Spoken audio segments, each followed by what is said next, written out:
Okay. Lucy, you want to hear a story about a horse? A story about a horse? Yeah, okay, go ahead. We'll do it live!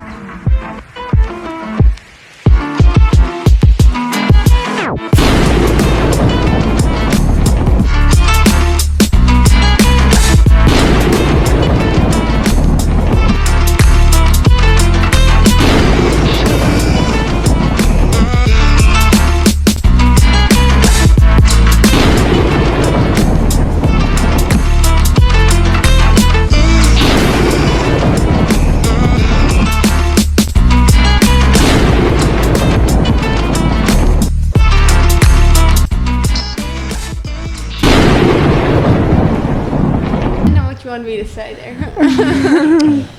So, once upon a time, in days long forgotten, there was a horse. A horse, of course. This horse lived on a farm.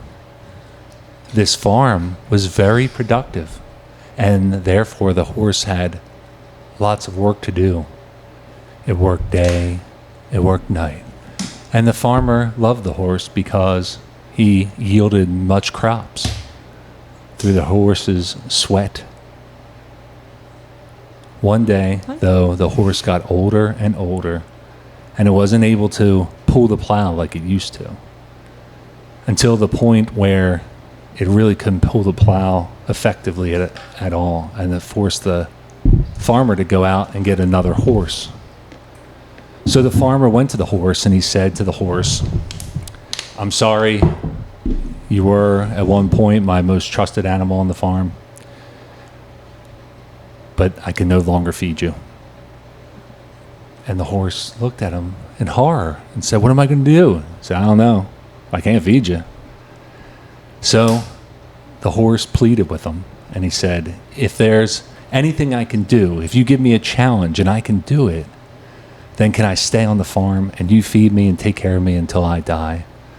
And the farmer thought, and he said, "Well, when I was a boy, I ate a lion once and it was delicious. So if you capture a lion and bring it back here, then I'll let you stay and I'll keep you for the rest of your life and I'll feed you every day and I'll take great care of you."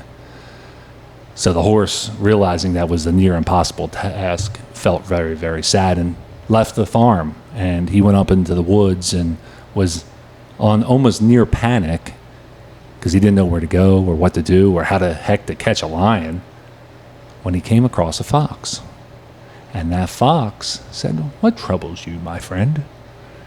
And the horse said, "Well, had a farmer, did a lot of great things for him. He won't feed me unless I catch him a lion. I don't know how to catch lions. I don't even know where a lion is. And my understanding is lions are pretty ferocious, and I'm just a horse, an old horse at that."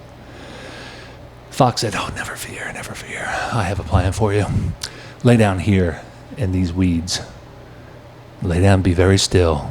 Do not be afraid if you see a lion, for I'll be with you." And the fox went off, and the horse lay down as still as he could be. Meanwhile, the fox knew where a lion lived, and he went to the lion's den, and he said, "Mr. Lion, Mr. Lion." And the lion got up and said, "What do you want?" And the fox said, "Well, I have a tasty treat for you. I have seen a dead horse laying yonder that just expired, and he would make a delicious consumption. Come, follow me, I'll take you to the horse." So the lion was very happy. He likes eating horses. Who doesn't? And he ran over to the horse with great enthusiasm. And when he got there, he saw, in fact, that the fox was telling the truth. There was a dead horse lying in the weeds.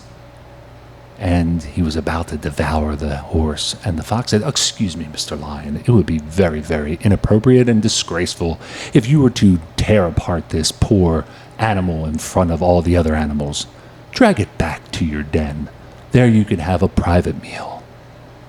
And he said, "Well, how do I do that? I don't know how to drag anything that far." And he said, "Well, how if I tie it to your tail and you can drag it that way?" He said, "Okay, that sounds like a good idea." So the lion laid down next to the horse, very close, And then quickly, the fox tied up the lion with the horse's tail. And as soon as the lion was tied up tight, to the point where he couldn't move, all of his legs, all of his paws were tied up with the horse's tail, the fox said, "Up, horse, up! Drag back the lion to your master." And the horse jumped up and pulled the lion back to the farm and rapped on the door with his long nose. Of course, the farmer came out, was delighted, had a shotgun, and a delicious meal that night. The end. I like that. I like that the fox didn't trick the horse and actually helped him. Oh, so sweet. So, that story was about a horse, because today we have a special guest, Imogen Sweeney, introducing Emmy. She is the second daughter of the house, third child in the house.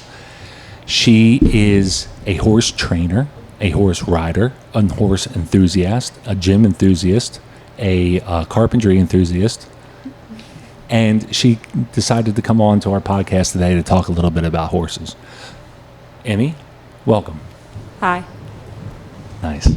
So, I wanted to start, if we could, with a couple things about this story.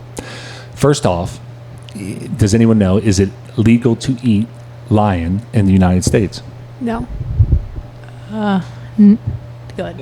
If I had a guess, I would say it is not legal because I don't think you're allowed to export lion to the U.S. and you can't eat a lion in a zoo. Emmy? I agree with Caden. On the other hand, I thought they started selling lion meat in some store, trading it out with steak and stuff.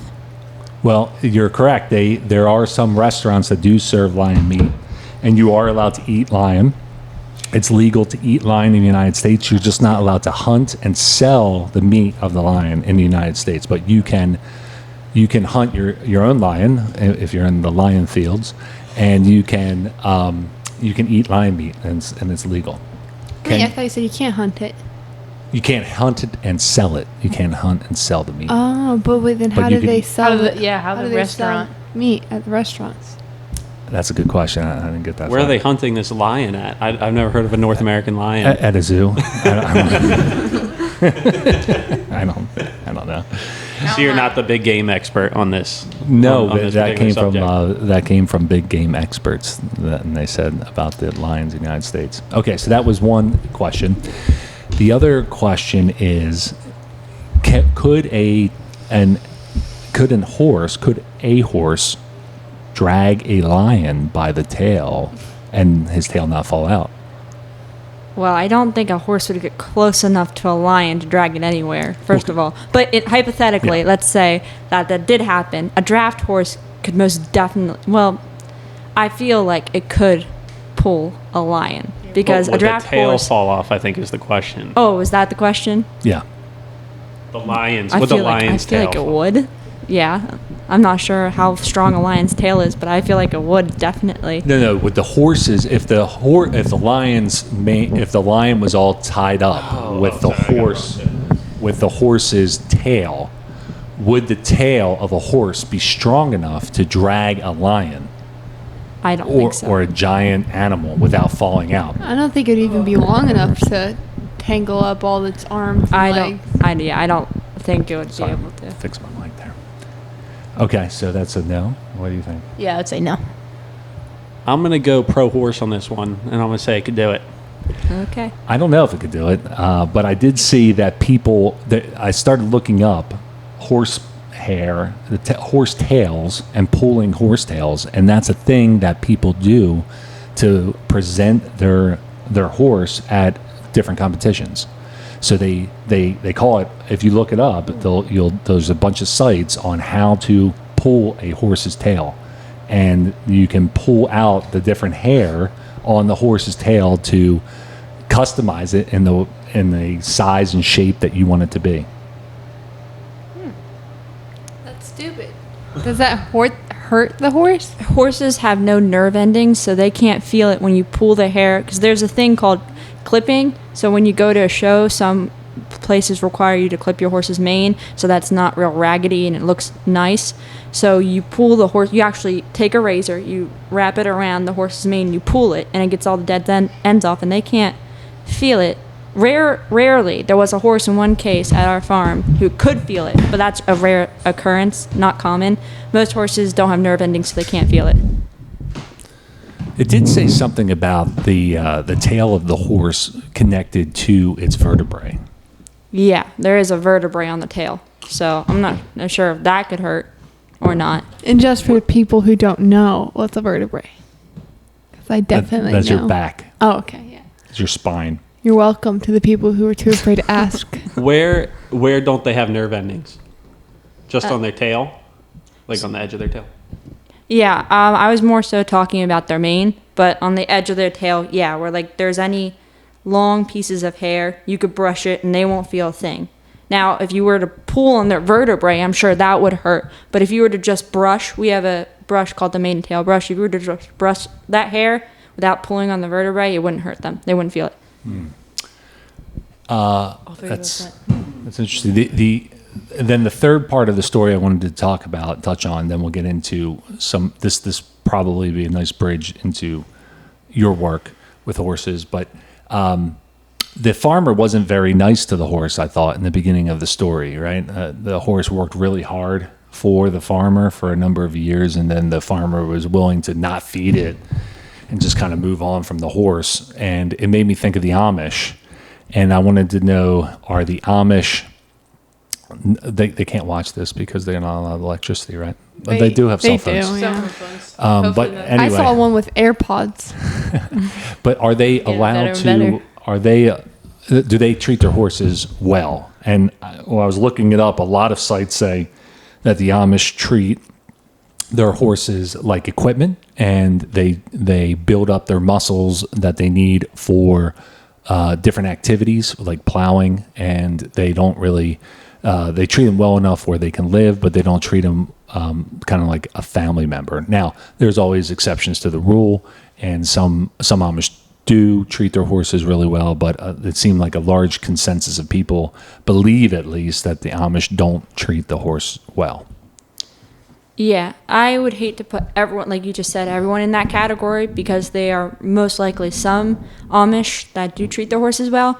But there were a number of cases, and we have a couple of horses at our barn that were Amish rescue, and where they do treat the horse like apparatus. For instance, we have one horse named Thor, and he's a Percheron Friesian cross, and he has giant shoulder muscles, huge shoulder muscles, really strong up front, but a very weak hind end, because the only thing the Amish would use them for was pulling. They treated him more like apparatus than an actual living creature.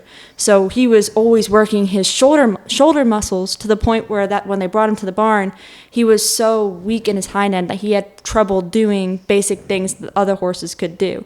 He has a weird, funky little canter that can hardly be called a canter, and he has trouble moving super fast, and partially because he has a lot of hoof issues, which I don't know if that's related to the Amish or not, but also because he's so strong up front, he has a very weak butt. All right, now you're using words such as, and to be, canter, and some people might not know what a canter is, so could you explain what canter is? Do my best. And yeah. apparatus. Apparatus is a machine. And horse.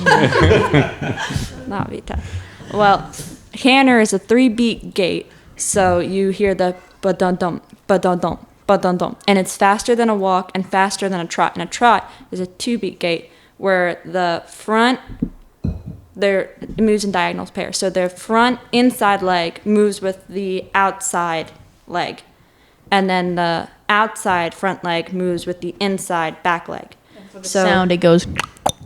Yeah, when you hear the Amish pass, if you ever heard an Amish pass in a buggy, you hear the nice little. The horses are usually in a fancy trot, and then a canter is just one up from that. So if you ever saw, like I said, a Amish person riding, that's a trot. It's a little bit faster than that. Can you do the noise for the canter? Is that It doesn't really sound like that. I couldn't really do it. I'm not good at Can it. you do it, And Maddie? what's a gait? A gait is, how do I explain this? A trot is a gait. a walk is a gait, a canter is a gait, and a gallop is a gait. So It's how their legs go it's how out. their legs move, basically. Like and when the you different walk, speeds. you have a gait. Oh, okay. It's the movement of their legs. Yeah, Yeah. yeah. Okay. And could you just go over the different stages or the different speeds that you can ride a horse in, and what they're called? So there's a walk, which is the slowest, and that's, if you ever went on a trail ride, that's usually how you ride at a walk. It's real slow and sort of leisurely. A trot is a little bit faster than that, and it's a little bumpy. And like I said, you move in a diagonal pair, so your horse's leg move like they're a zombie. And then there's the canter, where the horse is sort of, I always think of it like skipping, and it's faster than the trot. And then there's a gallop, which is the fastest. If you ever saw cowboy movies, you've probably seen them in a gallop before. It's really fast, and the horse is really energetic and moving swiftly. That's basically how Matic goes to eat every day, too, at a gallop pace. Aren't there different levels of like cantering? Like there's canter 1 and there's canter. There's a slow canter and a fast canter. The slow canter is just above the trot, and it's easier to ride, in my opinion, if you're a beginner rider. And then there's the faster canter, which is sort of on the verge of a gallop, but not quite there. Are there different levels for different ones? Like is there a different level for trot? Well, yeah, there's a faster trot and then a slower trot. For all of them, are there faster and slower? I don't know Gallop. about gallop. So when you and I went Amy and I take lessons now. At one point, Lucy and I took lessons, and we live in Pennsylvania, so this was in central Pennsylvania, and the instructor had told me that in his opinion, there were three speeds within each speed. So walk, there's fast walk, slow walk, medium walk. Canter, or trot, there's slow, medium, fast. Like 3 gears in each speed. Yeah, I think I agree because that's sort of when you ride with me and you see how sometimes the trainer's like, give him a little bit of your leg so that the moves faster in that gait. So yeah, I agree with what that man you rode with said. All right, so there's walk, trot, canter, and gallop. And there's 2 different styles, right? There's English and then there's Western style. So those speeds are for English style. What are the speeds for Western? It's pretty much the same, only canter is called a lope. So, And trot's called a jog. oh, and that one, I forgot about that one. But yeah, So I it's prefer- walk, jog, lope, gallop. Why? Because that's the way to do it in the West. Oh, the West call it that? Yep. Western. Yeah, What's the difference between English style and Western style? Western's better Oh, okay. Then why do you call it by the English terms? because I had an English instructor, so I got used to using the English terms. But sorry. what's the difference? Well, there's a couple differences. Western, it's more comfy in my opinion. It's like you're sitting on a couch when you're in the saddle. The saddle cups you in and you stay upright. And there's a horn. There's a horn on the saddle.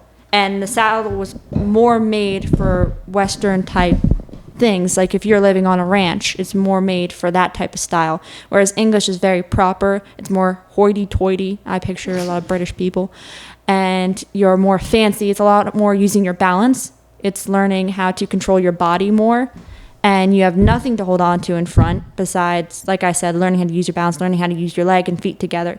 So it's a lot more coordination in the English, whereas Western's more just, you don't have to look pretty, you could just do what you want. And if you're wondering, horns, by what she means, is not like a buffalo horn. It's like a little bulb at the front of the Yes, saddle. so a horn is a little protrusion on the front of the saddle that sticks up, and it's literally a horn. So you could hold on to it sort of like this, on if you could see my microphone, sort of like this.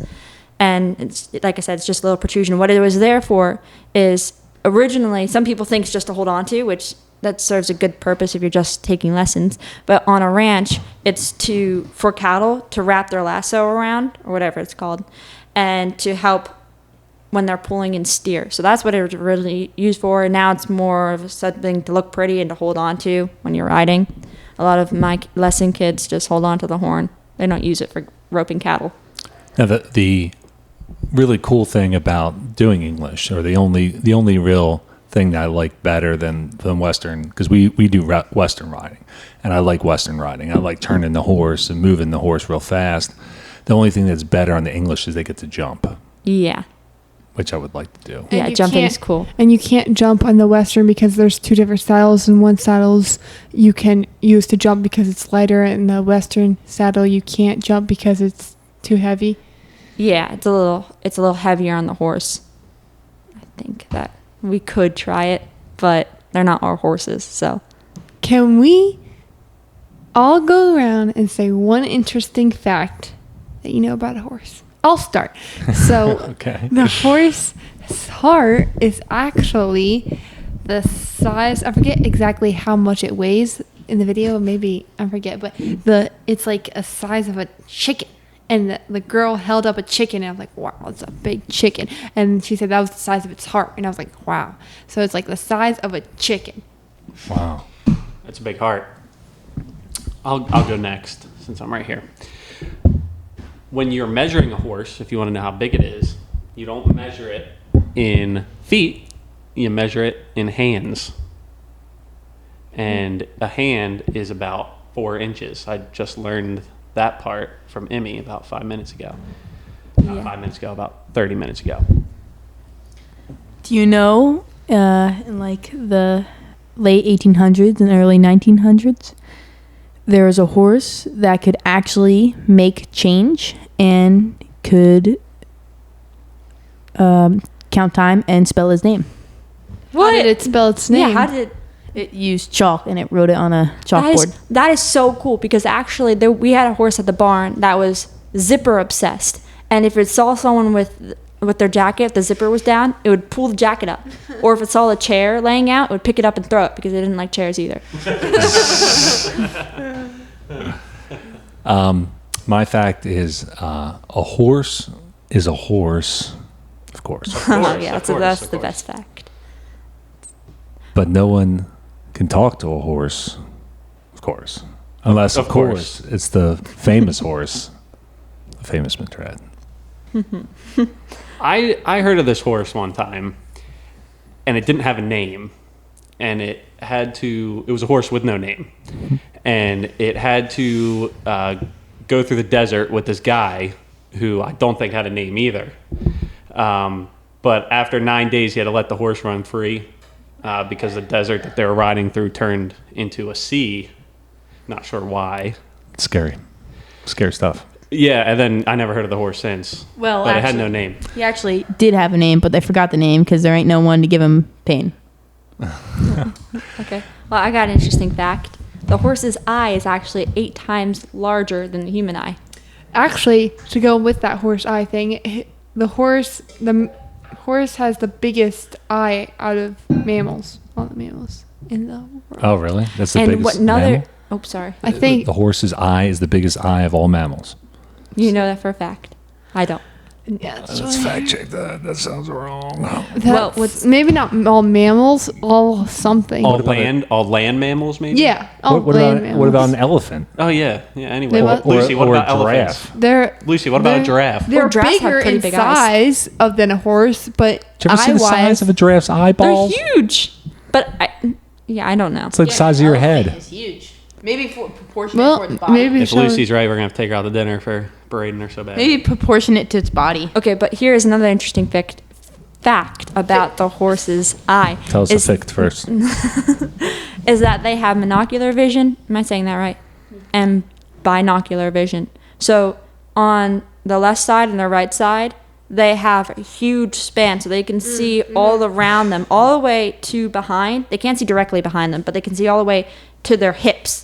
Yeah, I and heard they work independently of each other. So they can see this vision over here while seeing this vision over here. So I sometimes always, just when I'm being weird, try to spread my eyes out and see both sides at the same time, but I can't. And horses can do that. Yeah, And then I they heard can that. also, in a very tiny field, use both eyes to make the image in front of them. Now they can't see directly in front of the forehead, that's a blind spot, and they can't see directly under because that's another blind spot, and like I said, directly behind them is a blind spot. A blind spot is an area they can't see in. But they have a small field where they can use both eyes to see an object. But they have very good peripheral vision, so no sneaking up behind a horse. If you do, you'll get kicked. Well, do you know how you know where they're looking? I heard that their ears point to wherever their attention is. Oh. So one ear could be pointing this way and the other one could be pointing this way. So one eye's looking this way and the other eye's looking that way. Yeah, ears tell a lot about what the horse is doing. So, for instance, when you're riding a horse, they'll sometimes turn their ears behind, and that's showing them that they're trying to listen to what you want them to do. Because some horses are very good with verbal cues. So there's like, okay, what do you want me to do? I'm walking right now, and they're paying attention. Other times you'll see them perk up right away when they see a car drive by. That's because they're thinking, what is that thing driving by me? So ears tell a lot. Sometimes you'll see them pinned back. That usually indicates that they're mad at something. For instance, when you're tightening a girthy horse, when you're tightening their girth to get the saddle on, they'll pin their ears back and start biting because they hate the feeling of the girth being tightened around their stomach. I heard that if they have kind of a mean owner, I guess, and they're giving them the horse instructions, they'll like put their ears back to like make sure they really are listening and hear what it says because they're scared of getting like hit. So they want to really pay attention to what they're saying so they do it right and listen to the command. Oh, okay. Interesting. Well, I think it's interesting that we went from almost all of history, people riding horses, although horses aren't native to America. They were brought here. Now we have loads of horses that are wild and horses in captivity.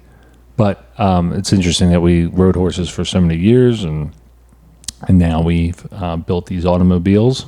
We didn't do it around the table, but people built automobiles and we drive in them, and we still use horsepower to describe how fast the engine is. Back before the car was made, the automobile was made, and everybody was riding around with horses in cities, especially in other areas where it was more crowded, there was a big worry for the amount of manure and horse poop that was piling up in the streets. And they were like, what the heck are we going to do with this? Everybody has a horse. Everybody needs a horse to get around. And our streets are piling up with horse poop. And there's nothing we can do about it. And it's dirty. It smells bad. It's taking up space. And then the car was invented. And it took all that away. Mm-hmm. That's how they got rid of the horse manure. They were like, we need something. They're like, let's invent a car. Yeah, so they invented the car to shovel the horse poop into and store and just push it to the side. And then they're like, oh, wait, we could actually just drive the car. And then we don't have to worry about it. Smart. Still use. Well, to get back to measuring in hands, so like I told Caden, the standard hand is 4 inches, and that was established. The person who made that a standardized size was actually King Henry III, and he made that like, okay, we need to stop messing around. Everyone has different sized hands, so we're just going to make it 4 inches. Because before that, there was a bunch of ancient people who would try to measure. They didn't have a system of measuring, so they'd just measure by their hands for trading reasons. This way or this way? This way. It's measured this way. But they would measure in between their thumb and their pinky finger. The ancients would.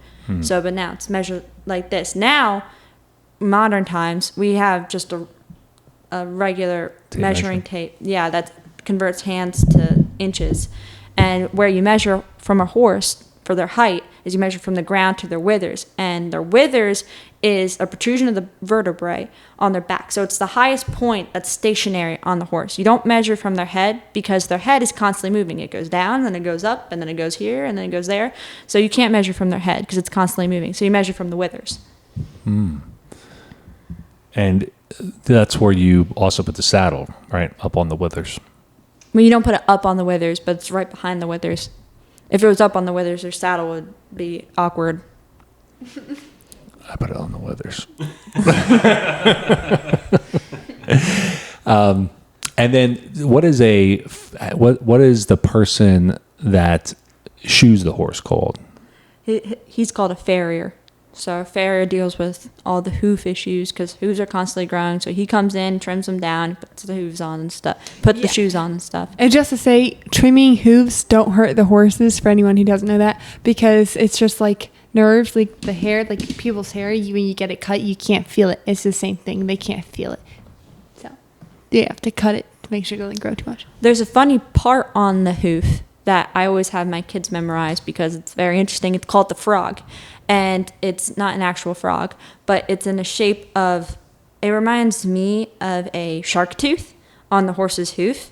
And it actually acts sort of like a pillow for the horse's hoof to make it more squishy, like you're wearing a shoe. But it's also, its job is for circulation because the horse is so big, so it helps push the blood back to the rest of the horse.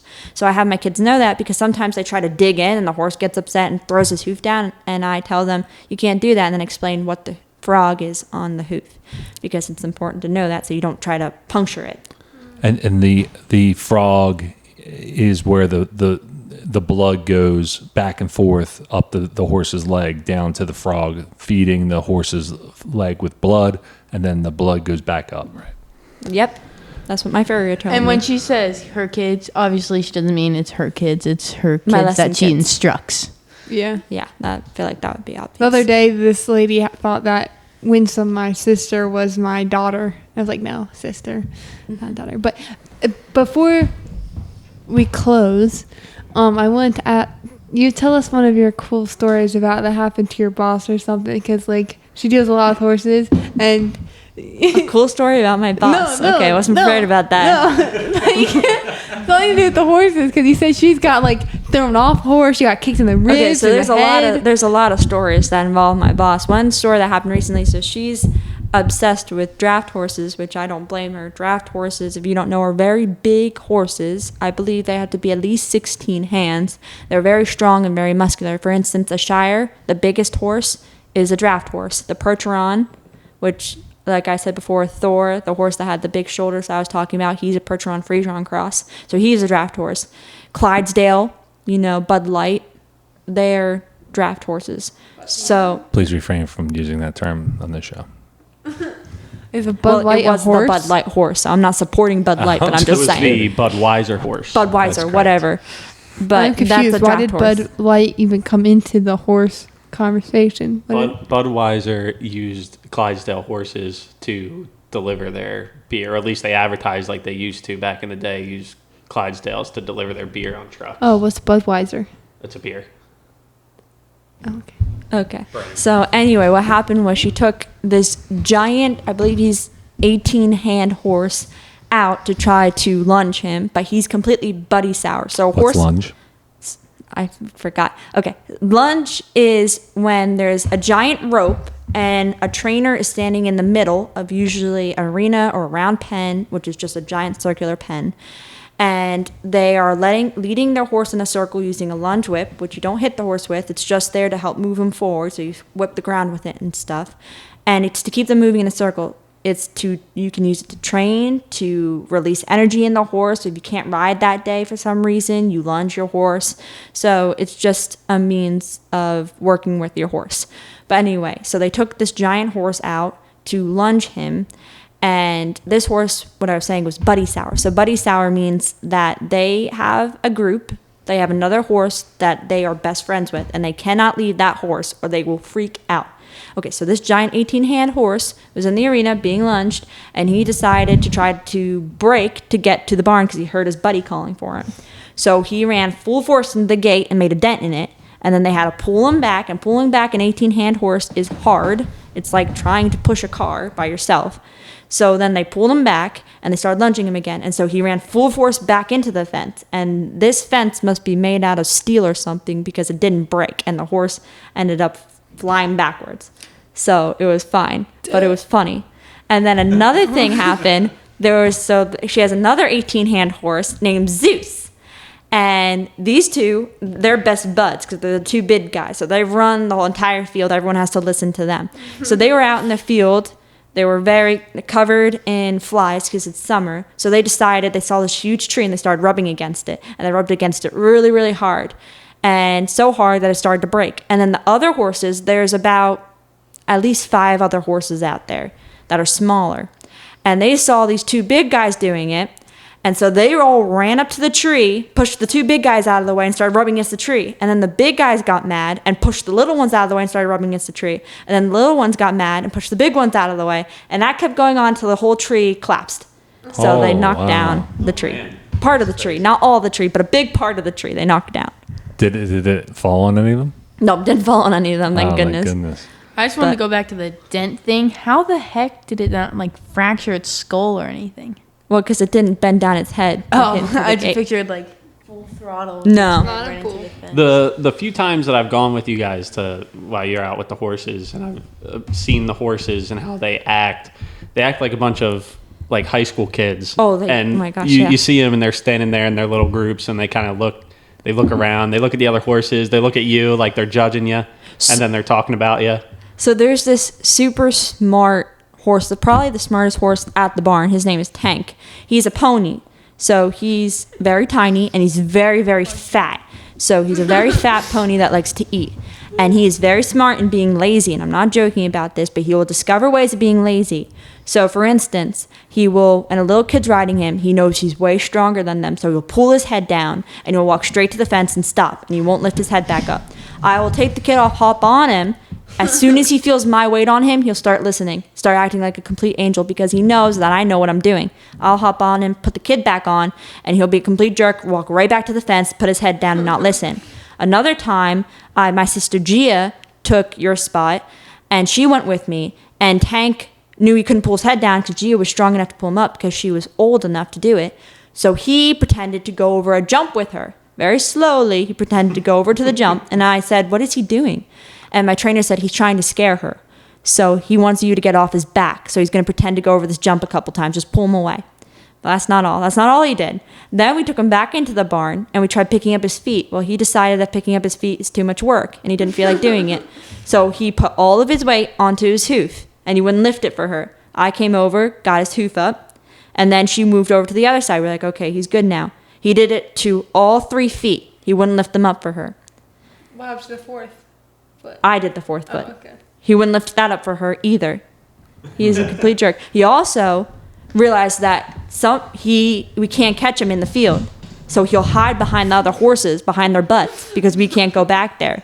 So he'll stand right behind the horse's butt. Usually they'll kick him, and he'll just stand there. And then when we come close enough, he'll run away, go to the next horse's butt, and he'll keep doing that. It took me 30 minutes to try to get him one time.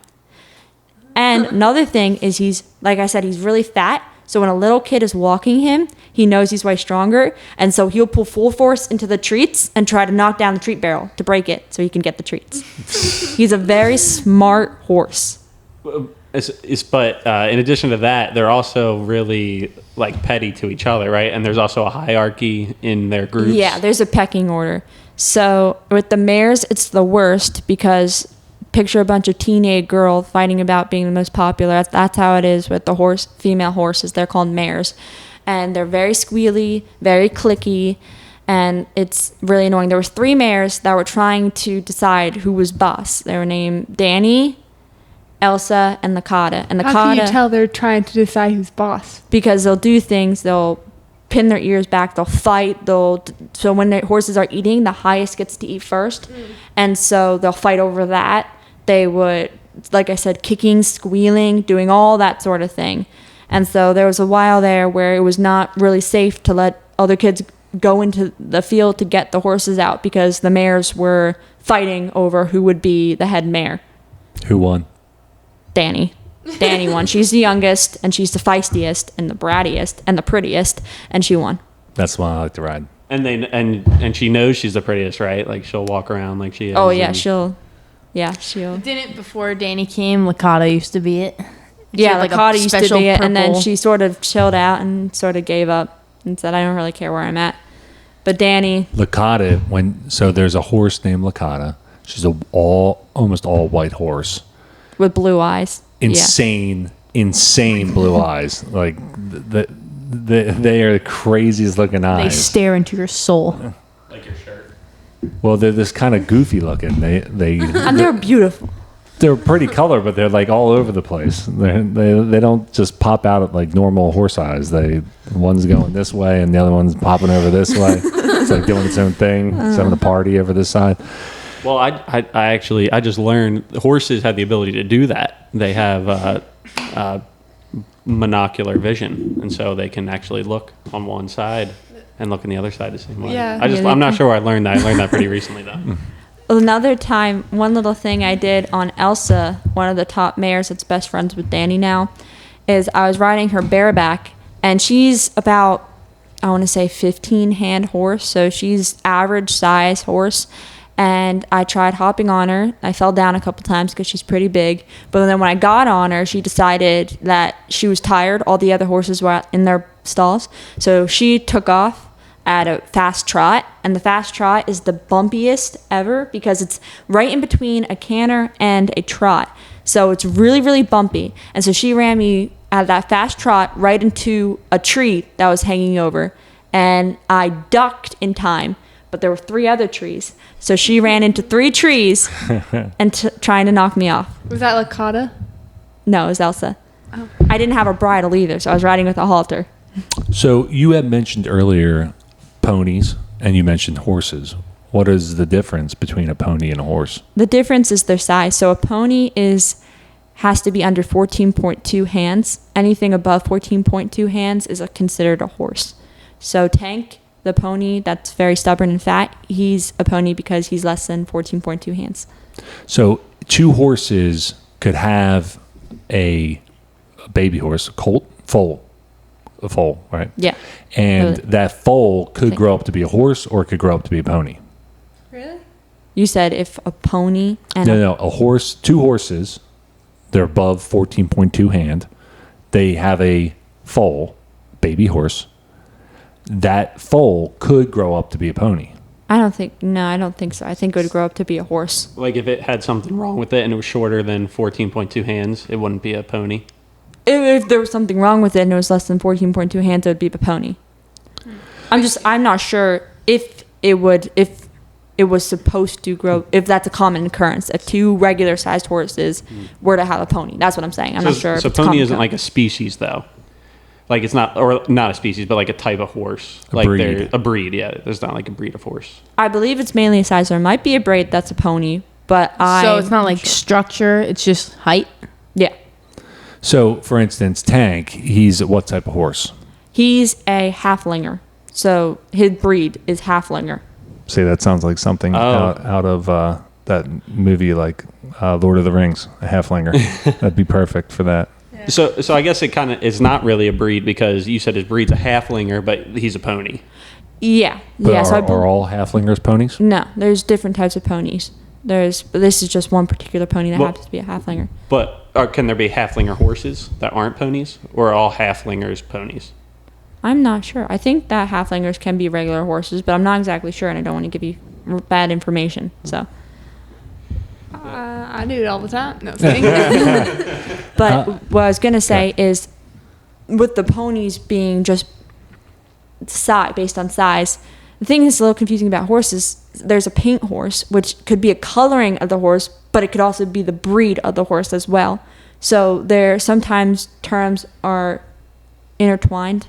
They could be used either way as a breed or as a coloring, but I think ponies Well, what just is a size. paint horse? Explain what a paint horse looks like. A paint horse is a horse that has 2 colorings on it. So there could be a black dot on the horse.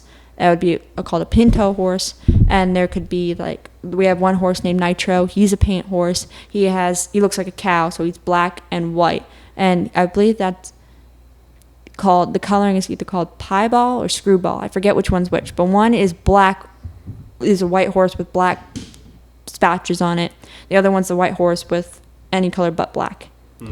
Is there such a thing as an albino horse? Albino horse, a horse that's just probably. All right, Lucy, 5 seconds or less. Name a show that has a horse. Bonanza. Very good. Oh, sheesh. Back to you. We're doing a shotgun round. Shotgun. Little House on the Prairie. The gun one. Maverick. Mr. Head. The gun one, the one The I horse hate. expert. Get your gun. No, Annie, get your gun. I think that was a show. Right? Annie, get your gun. Okay, there we go. It was a movie. Oh, it was a movie. oh, Right? now we go dang. back around. Oh, what's that one No, called? we're done. But what is that show called? The one that I hate, Mom likes. Gunsmoke. Gunsmoke. Okay. So, Maddock, you wrote a poem about horses. Can you give us your poem now? It wasn't a poem. It was this. Soliloquy. Okay. Well, there was. I'll give you the quick version. There was a slave boy who was born in Tennessee sometime before the Civil War, And his master took very good care of him, and he was a very nice man, and he treated him like his own son. He had 3 other sons, but he treated him like another one. And after realizing that this slave boy named Bill Key, was really good with horses, he had an unbelievable bond with these horses. He put him in charge of all these horses of the plantation. Fast forward a couple of years, and it's the Civil War, and Bill is like a young man now, and he fought on the South just because he wanted to help his brothers, and he wanted to bring all the slaves from the South to the North. But he was also acting like he was on the North side to spy for the South side, so it was kind of confusing. But he eventually got caught, and he was brought in for treason. But he started cooking. He was a really good cook, and so he started cooking for the man in charge. And then he said he's really good at cards. After the war, they let him free, and he had all this money from playing cards because he always won. And he came back to Tennessee, and Tennessee was all run down because of the Civil War. And his master, John Key, he lost all of his plantation and his house, so Bill had to buy it back. Bill also bought all this land, and he made it, and he put a bunch of things on it, like a horse racing track, horse hospital, hotels, restaurants, and blacksmith shop. He was so fascinated with horse racing, even though he didn't race. He thought it was a great sport. So he wanted to make his own he wanted to breed his own unbeatable racehorse. So what he did was he went far south, and he went to a horse bid, and he bought this white Egyptian horse that came from a circus. Since it came from the circus, it was all worn down, and so everybody thought it was funny that he bought this horse, but he knew he would have a special purpose. Then he got permission to borrow a male horse, which was at that time a really good racing horse, and so they mated, and he bred his own horse, which he wanted was a really good racehorse, but it came out to be more like a horse you would shoot because it was ugly and it walked weird. But he still kept it, and he worked with it, and he named it Jim Key. And something he learned on while he was working with it, that he interacted in a special way that he never saw any horse interact before. He interacted with other creatures like he was that creature. Anyways, he started sleeping with the horse, and he started talking to the horse, and he just had a real close bond with the horse. And he trained the horse to do special tricks like sit, stay, come, fetch. And then once he thought it was ready, he took him on the road with him. He took Jim on the road with him. And at that time, he was a castor oil? Castor oil? How do you pronounce it? I don't know. Castor oil? I think it's castor oil. Castor oil. He was a castor oil salesman, and he did really good in his job. But he brought along with his horse this one time, Jim, and one of the biggest things he started out with this horse was he asked him his politics. And he kept going through all the politics until he picked the right one. And the horse kept saying no until he said the right politic. And the crowd thought this was amazing, and they all thought this was great. So he kept traveling with his horse. Eventually, he was on the stage, and a man from the circus, Circus McGurkus. his name was Albert Rogers. And he met up, and he was like, this horse is amazing. Can I buy it? And then he started offering these great prices. And he was like, I sleep with this horse. Obviously, I'm not going to give it to you. And he's like, well, what if we work together? And so they agreed.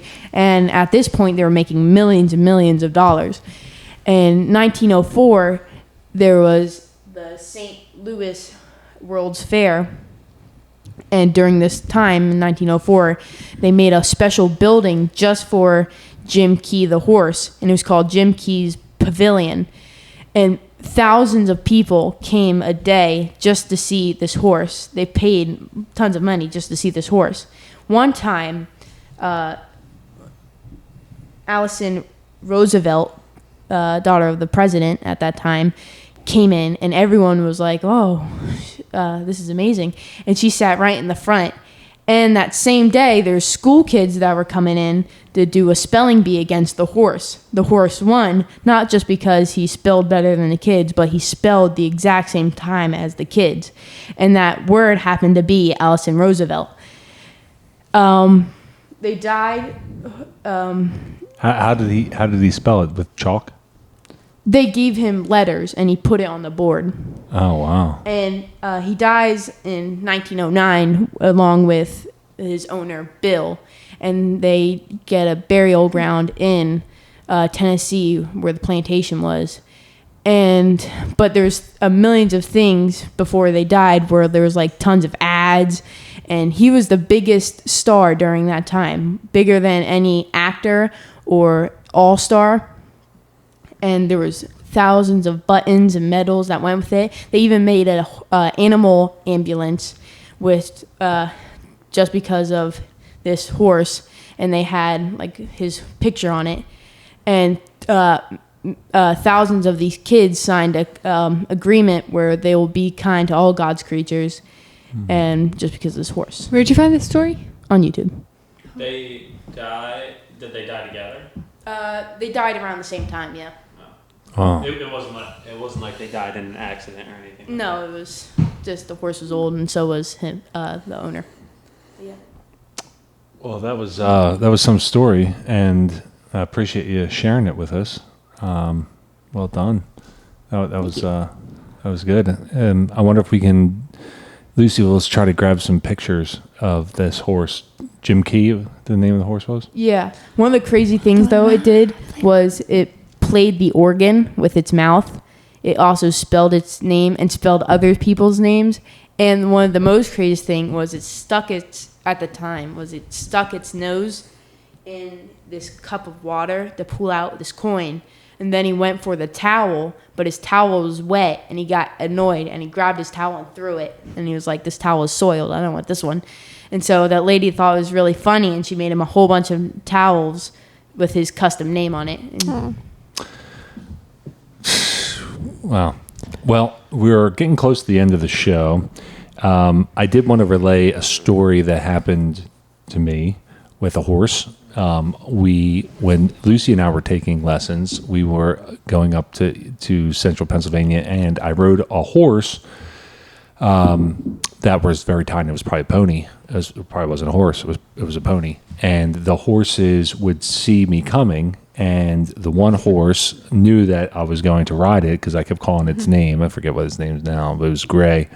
And it kept running away from me. So I had to get the owner, and he had to chase him down, and he looked like a crazy person. And then he backed up the horse into the corner and forced the horse, it's called a halter, onto the horse. And then we took it to the arena, and then we did a little cantering. And while I was on the horse, it was being a complete butthead. It was sounding just like Tank, and it wouldn't let me steer it or anything like that. And I was kind of new to horse riding at the time, and we just had started like cantering it a little bit. And it was really scary at the time.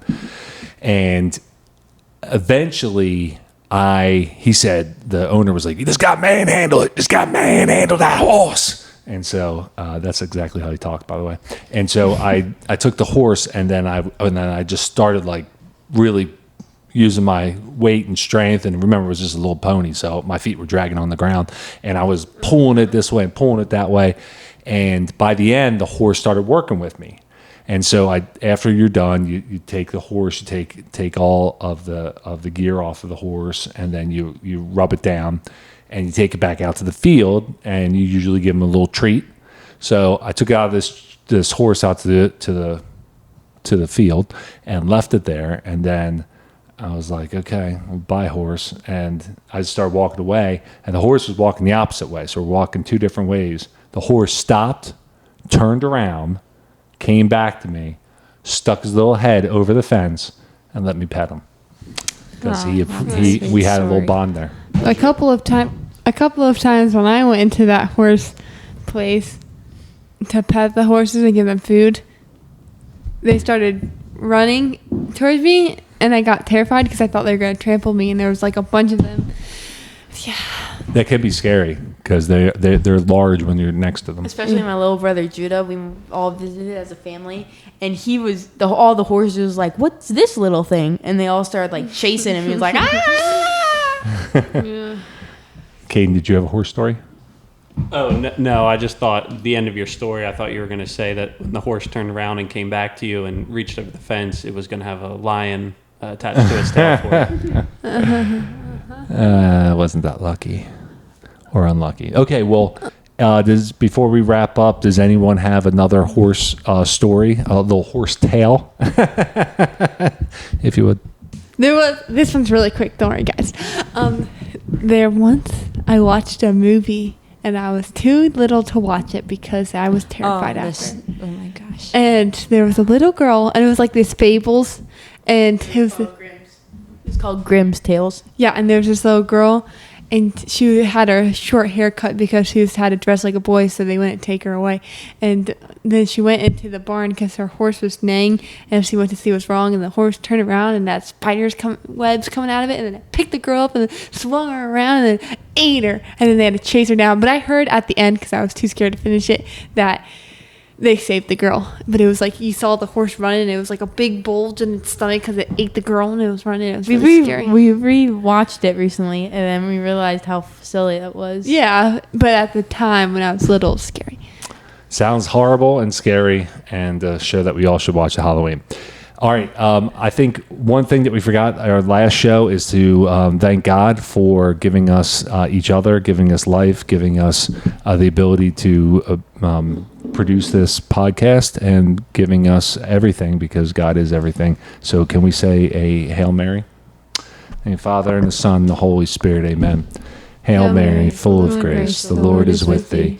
Blessed art thou among women, and blessed is the fruit of thy womb, Jesus. Holy Mary, Mother of God, pray for us sinners, now and at the hour of our death. Amen. In the Father, and the Son, and the Holy Spirit. Amen. Thank you. If anyone was watching this, well, thank you first off, Emmy, for being here. I thought that was very interesting. And hopefully we'll have you back on to talk a little bit more about horses. I feel like we just scratched the surface, and I think there's probably a lot more to talk about, a lot more interesting and funny tales. This was the best one in my opinion. Best Yeah, one so did. far. It's only And been one. thanks, Katie, for driving over again. And Matt, Maddock, for not wearing the headset and just still being a part of the show. I thought that was really brave of you. You're a true hero. And I think we're going to wrap this up, and we'll do it live again next time. Oh, you should have said later. Do that later.